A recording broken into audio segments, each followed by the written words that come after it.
President Peter Tinley, Leader Mark McGowan, delegates, family, friends, first of all, thank you very much on behalf of the Medically Retired WA Police Officers Association for the invitation to speak at your conference today. Some of you may be aware of the workers' compensation issue for WA medically retired police officers and others may not, but it is a most serious issue and one of which the government continues to offer no solution. I feel certain that all here today are aware of the Step Forward campaign. Step Forward is a long-running WA police recruitment program which extols the opportunities, excitement, benefits and advantages of being a WA police officer. Step Forward is fast-paced, colourful, exciting, all the things would attract young recruits to the service, including my own children. And why wouldn't they be attracted to it when they are told they are on the verge of a life-changing opportunity in the exciting world of policing, which offers them comprehensive injury management and rehabilitation assistance, as well as psychological treatment and support. Step Forward also holds out the promise of support for each other in the event of a personal or work-related stress and advises that we're compassionate whilst promoting positive health and well-being, physically, psychologically and spiritually.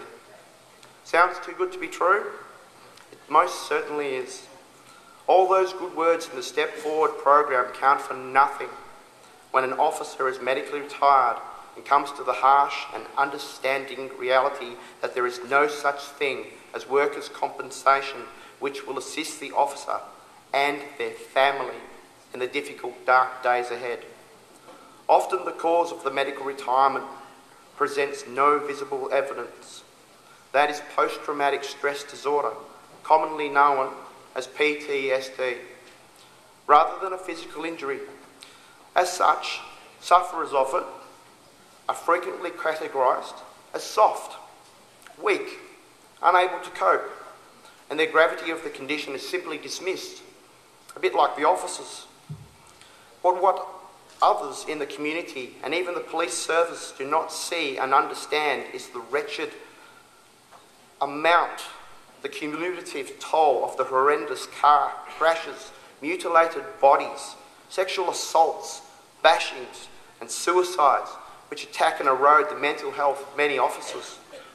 Unfortunately for some, and I include myself in this, the aggregation of so many gruesome scenes, so much human suffering, so much violence and so much death precipitates PTSD. Let some of the affected officers tell you firsthand of the effects of medical retirement without the safety net of a proper compensation scheme. As a frontline operational police officer, you have no idea what you're going to walk into. I've probably been hit by every piece of sporting equipment that's available that can be used as a weapon. I've been punched, kicked, stomped on, bitten, received broken bones, stitches, quite a number of stitches all over. Police accidents, as a result of my, whilst doing my duties, would account probably near on 70 all up.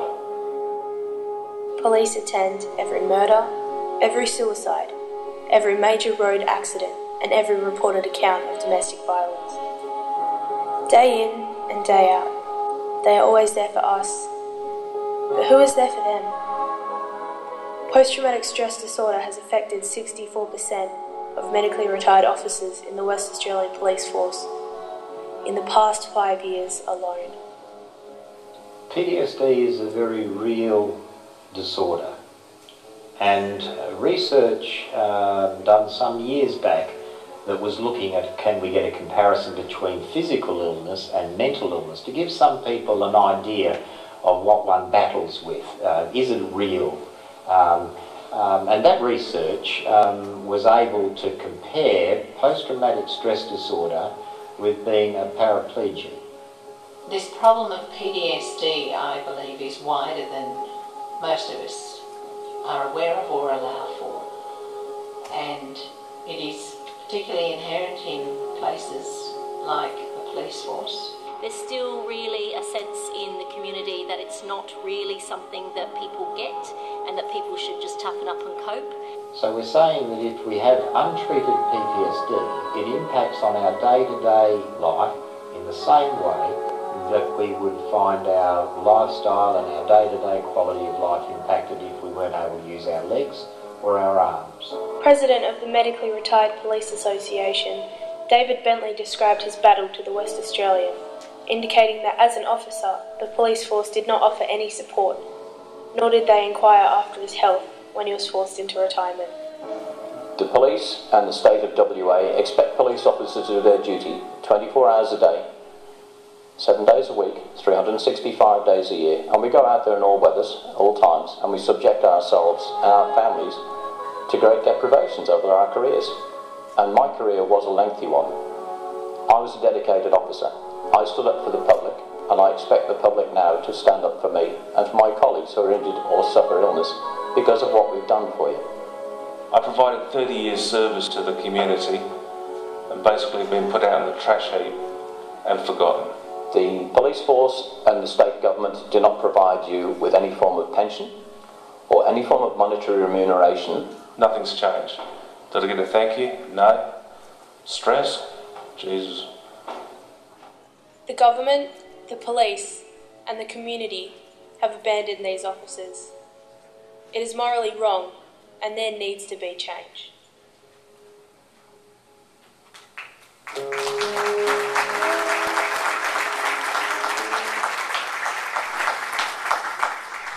That particular video was compiled by 16-year-old Courtney Matthews, whose father is medically retired after nearly 30 odd years suffering from PTSD. She knows more about PTSD than the current government. She's living it. It's not just the officer that's affected, it's also the family, as you can plainly see. It's just a tiny example of the 200 plus medically retired officers currently struggling to survive with no compensation assistance despite their career service on the front line in protecting our community. It is a grim return which is light years away from that portrayed in the Step Forward commercials and in the Force TV show, where chases and arrests unfold through the ride-along cameras and the baddies are always captured and the goodies emerged successful and unscathed. But the reality for too many officers is totally different. Too often they are haunted by the recall of horrendous work images, where they may have collected body parts at accident scenes, or retrieved the lifeless infants from car wrecks, recovered corpses from suicides. These are all the types of appalling images which face police officers on a daily basis.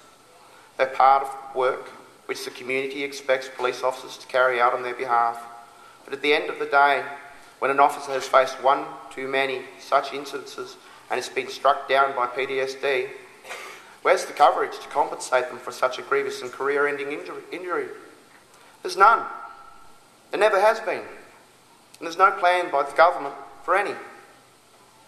Yet each year, on an average, another 20 officers end up on the scrap heap for medically retired, and in them must face a precarious future without any workers' compensation of any kind. That's correct, workers' compensation which is readily available to all other employees, but not to police officers, unless they die. Outrageous? Yes. Discriminatory? Totally. Unfair? Absolutely. Yet despite this, the government appears completely content to allow the situation to continue indefinitely into the future, with ever-increasing numbers of medically retired officers left to face potential financial ruin. In some instances, marital breakdowns will ensue, and for virtually all, there will be the harrowing hand-to-mouth existence. Suicides are not unheard of. And don't be misled by the frequent claim that an ex gratia payments are available. It's a total red herring. The only time you will ever find an ex gratia payment made is when there is a major, continuing media campaign run on behalf of the injured person and widely supported by opinion leaders. Such isolated special case campaigns are not mechanisms which can be used by medically retired officers. They do not have the capacity, media contacts or psychological health to pursue such outcomes. And why should it require media campaigns to obtain compensation, which is readily available to all other workers except police? The medically retired are left invisible and discarded in the community as collateral damage from community protection and criminal apprehension. And for virtually all, there is no way back to employment, as their physical and or psychological injuries simply preclude this. For them, there is only the shabbiest treatment from the state and dismissal without dignity from our employer WAPOL. What a scandalous repayment for 20, 10, 30 years service, in my case 21 years, to the West Australian community. What a discriminatory situation for those who staff the thin blue line of the community safety and protection, and the only ones who can be retired injured as a result of their service yet not receive a jot of state compensation. We get nothing. These officers still need to pay their mortgages, other bills, and feed their families. It's a tragic situation, and one which surely cannot be further delayed in rectifying. The present situation should be condemned as all that is unfair and unreasonable for those who have had in their employment daily put their lives on the line for the community without concern for their own safety. Police need greater recognition and support for PTSD with the earliest possible intervention, support to continue in the workplace, or perhaps preferential employment in another government agency rather than just placing them on the scrap heap. For 6 years, the Liberal Party has offered us nothing, and the Police Minister has declined to meet with us as an incorporation.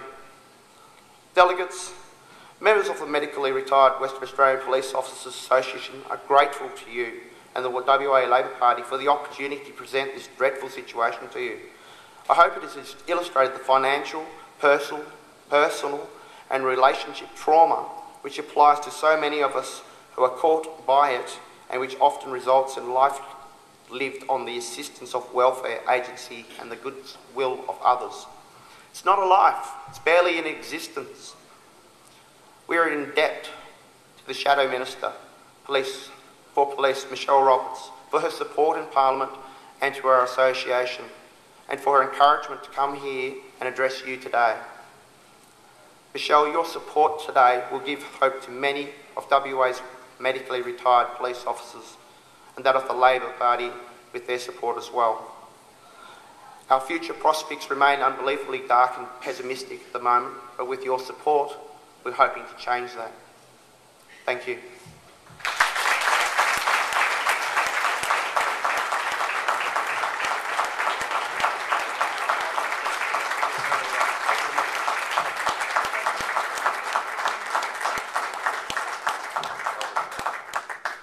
Delegates, I now move to a resolution in relation to this presentation. Refer you to the current forum in your agenda, Resolution 029R, and I call on Michelle Roberts to move it. Delegates, I don't think there's any more that I need to say, but I would like to move a resolution so that their retired police officers are aware of our support, and I move as follows. That Conference supports the Medically Retired WA Police Officers Association in its call for a workers' compensation scheme for officers of the WA Police who are physically or psychologically injured. Further, Conference supports the State Parliamentary Labor Party in recognising the debilitating effects of post-traumatic stress disorder. Conference also calls on the State Parliamentary Labor Party, when in government, to better support the psychological well-being of WA police suffering from exposure to trauma, and to introduce legislation to provide for appropriate workers' compensation coverage for West Australian police officers. I understand that's seconded by the Leader, Mark McGowan. Thank you, Michelle. That resolution has been seconded by our Leader, Mark McGowan, and Mark is waiving his right to speak. Are there any speakers against? No. Any further speakers for? There being no further speaker, I'll put the motion. All those in favour say aye. Aye. All those against say no. The ayes have it. Thank you.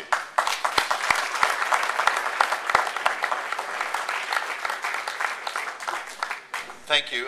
Now, moving along, we're moving to the next segment, which is economics, industry and regional development. I will draw your attention to the agenda. You will see there are significant